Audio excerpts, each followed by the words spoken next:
नमस्कार दोस्तों, मैं वेलनेस कोच योगेश्वर साहू। मैं लास्ट 5 साल से आप जैसे बहुत सारे लोगों को हेल्दी और फिट रहने में मदद करते चला आ रहा हूँ। दोस्तों, आज हम बात करने जा रहे हैं खाने के बारे में। दोस्तों, कहा जाता है कि जैसा आपका खाना होगा वैसे ही आपका मन होगा और वैसे ही आपका तन होगा। और ये बात बिल्कुल सही है, क्योंकि आपकी शरीर की जो स्थिति है वो आपके खाने पे निर्भर करता है। क्योंकि खाना एक ऐसा चीज़ है जो आपके शरीर को एनर्जी देता है, जो आपके शरीर को न्यूट्रेंट देता है और आपके शरीर को चलने के लिए, आपके सेल्स को चलने के लिए सही न्यूट्रेंट और सही एनर्जी की ज़रूरत होती है। और अगर हम एक्स्ट्रा खाना खाते हैं तो कहते हैं कि किसी भी चीज़ की एक्सेस या किसी भी चीज़ की अधिकता हानिकारक होती है। तो वैसे ही अगर हम अपने खाने में कुछ चीज़ों को एक्स्ट्रा लेते हैं तो हमारे लिए हानिकारक होता है। और वो एक्स्ट्रा में अगर हमारे खाने पे मैक्रोन्यूट्रेंट और माइक्रोन्यूट्रेंट चाहिए, जिसमें से मैक्रोन्यूट्रेंट अगर हम एक्सेस मात्रा में लेते हैं तो हमारा शरीर उस एक्स्ट्रा न्यूट्रेंट को एनर्जी में कन्वर्ट करके हमारे बॉडी में स्टोर करते चला जाता है और वो हमारे बॉडी के अंदर फैट बनता है।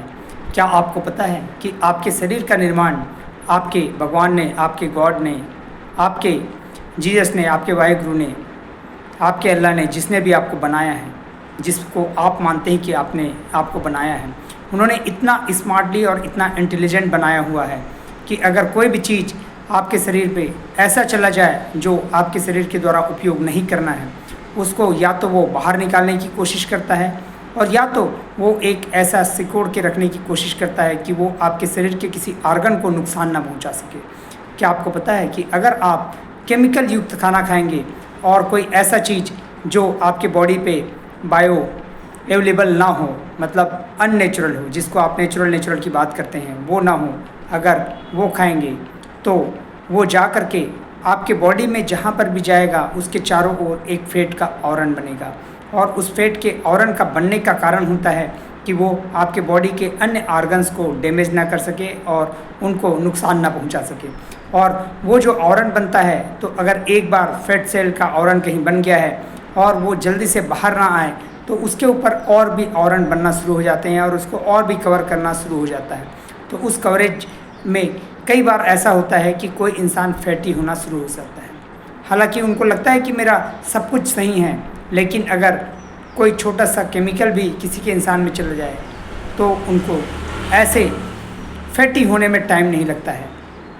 आपने सुना ही होगा कि हमारे ग्रंथों में भी कहा गया है कि श्री कृष्ण भगवान जब महाभारत की लड़ाई को रोकने के लिए आखिरी बार अंतिम प्रयास करने के लिए, बात करने के लिए दुर्योधन के दरबार में गए थे, तो दरबार दूसरे दिन लगना था और रात को पहुँचे थे। तो रात को दुर्योधन ने उनको बताया कि आज आपके खाने का प्रबंध हमारे यहाँ है। तो श्री कृष्ण जी ने क्या जवाब दिया था? श्री कृष्ण जी ने जवाब दिया था कि मैं खाना विदुर के यहाँ खाऊंगा। तब दुर्योधन ने कहा कि आप हमारे मेहमान हैं। तो उस समय में श्री कृष्ण जी ने कहा था कि अगर कहीं खाना खाना है उसके 2 कंडीशन हैं। पहला कंडीशन, या तो जिसके यहाँ आप खाना खाने जा रहे हैं वो व्यक्ति आपको प्रेम करता हो और आप उससे प्रेम करते हो, और दूसरा कंडीशन, या तो आपको भूख लगा हो। और ये दोनों ही कंडीशन उनको वहाँ पे नज़र नहीं आई थी, तो उन्होंने वहाँ खाना नहीं खाया था। और कहते हैं कि अगर श्री कृष्ण भगवान वहाँ पे दुर्योधन के यहाँ खाना खाया होता तो उस समय में महाभारत का रिजल्ट कुछ और ही होता। तो एक बार ही खाने का इतना महत्व है कि आप एक बार ही कोई गलत खाना खाते हैं तो उससे आपके शरीर के कई सारे अंग को नुकसान पहुँचाया जा सकता है।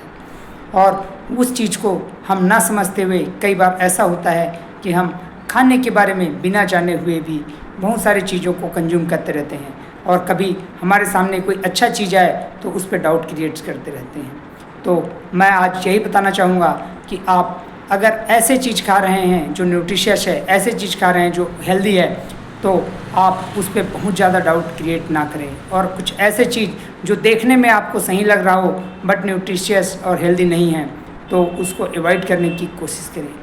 धन्यवाद।